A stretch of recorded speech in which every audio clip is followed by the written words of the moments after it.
200 interviews in the bag. What's new? What's changing? Well, I wanted to take a quick moment in this episode and talk about what's been happening on this show. At the end of this episode, I'll give you 3 things I've learned from 200 interviews, so stick around for that.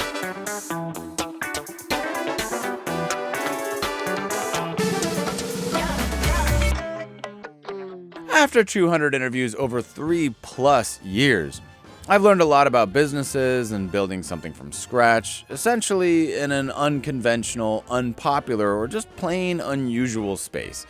I've also learned that audiences around the world simply can't get enough of my voice. Oh, wait. My producer is informing me that this is simply not true. I retract my previous statement and formally apologize for the harsh grating sounds emanating from my vocal cords. I'm sorry. I'm assured that it is genetic and beyond my control. Wait, my producer is once again telling me that that is not the case and that I am simply an ass. Okay, well, lesson learned. Up to now, I've spoken with business innovators, eco-warriors, entrepreneurs, nonprofit founders, and a whole gamut of outside-the-box thinkers. One of the most interesting aspects about having a show like this for years is that you see how situations change for people that you have interviewed. Some of the interviewees I've had have gone on to even greater success since then, while others have had to even shut down their business since appearing on the show. As one of my favorite authors in the whole world, Tom Robbins, said in Skinny Legs and All, the world is a very strange place and the dice are always rolling. Just because somebody is on top of the world today, it doesn't mean that their success will continue tomorrow, and thankfully, vice versa. But first, what's changing with this show other than me ranting at you more instead of interviewing somebody, and what's staying the same? First off, I'm changing the name of the show to Future Optimist. The fact is, as much as I love the pun I created in Beat the Often Path, it's hard to remember, particularly for non-native English speakers. If somebody has remembered the title of my show at all, they usually misremember it as Off the Beaten Path Podcast, which makes sense, but it's not ideal. Perhaps I should have called it Get Rich Today, Stupid, to have broader chart appeal, but it turns out that the real stupid is yours truly. From the beginning, I wanted to celebrate the kind of people others just weren't. Yes, we've all seen the same 20 influencers interview each other online ad nauseum, but I sought out people that didn't have the attention that they might have deserved. Great move from a lifelong learning standpoint, possibly ill-advised from a marketing your podcast standpoint. That's right, I chose to be unpopular. In your face, comment section. Wait, sorry, my producer is once again telling me it is, in fact, the sound of my voice. Oh, and my punchable face. Well, that's just mean, Dave.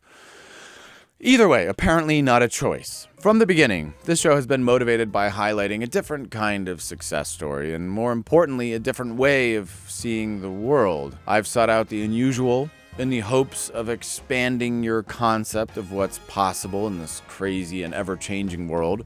So what better way to go forward than to replace one pun with another? The new show name, Future Optimist, has a double meaning.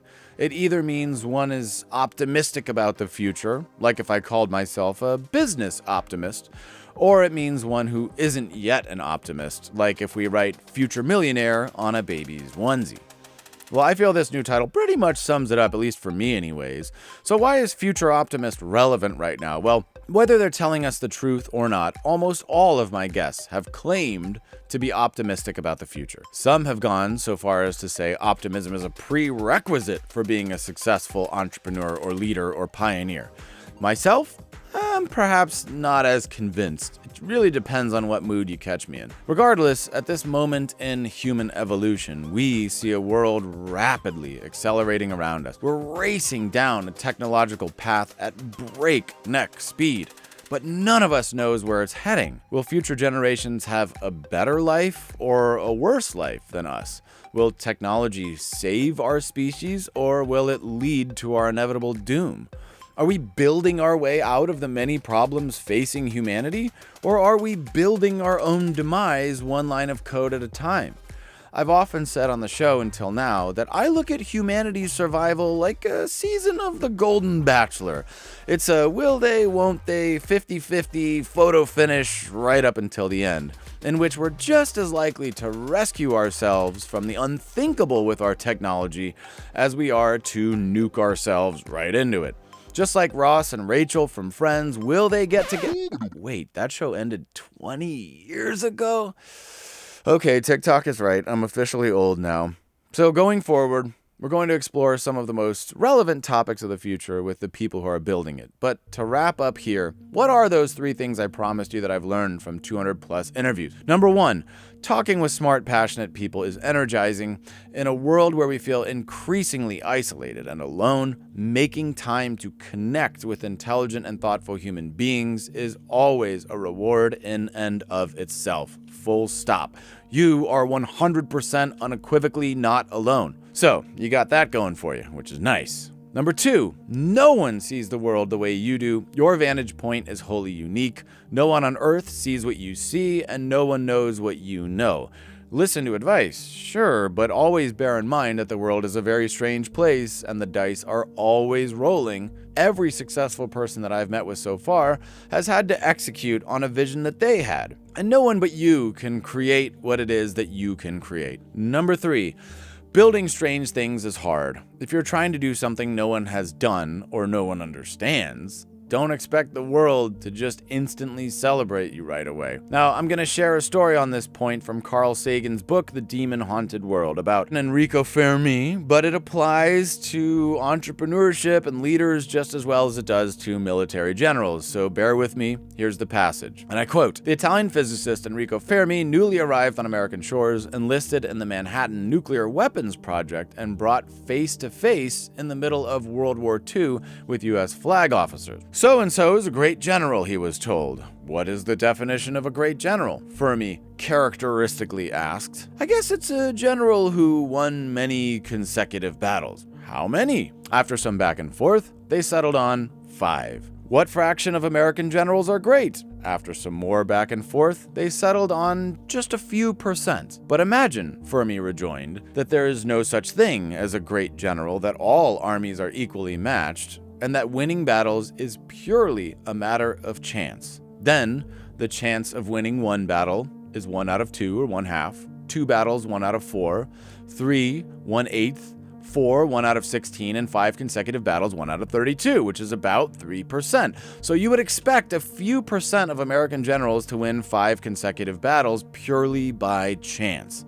Now, has any of them won 10 consecutive battles? Well, the same is true of entrepreneurship and life. Some people, maybe by random chance, will win everything they ever touch. Some others will lose everything they ever touch. But statistically, the middle ground is somewhere in the middle, and it's more likely. Now, a great mission probably will have a series of ups and downs, and a great person may be dealt innumerable setbacks before breaking through. Don't let others' success convince you they are a great general just because they have a few wins under their belt. Perhaps we should take Fermi's advice and see that maybe they're just luckier, and maybe it is all just random chance. Or perhaps luck has nothing to do with it, and everyone gets what they deserve. Bullshit, I'm sorry, something in my throat. Either way, expect some turbulence along the way, and remember, the world is a very strange place, and the dice are always rolling. So whatever happens, just keep rolling those dice, and I hope you'll join me in becoming a future optimist.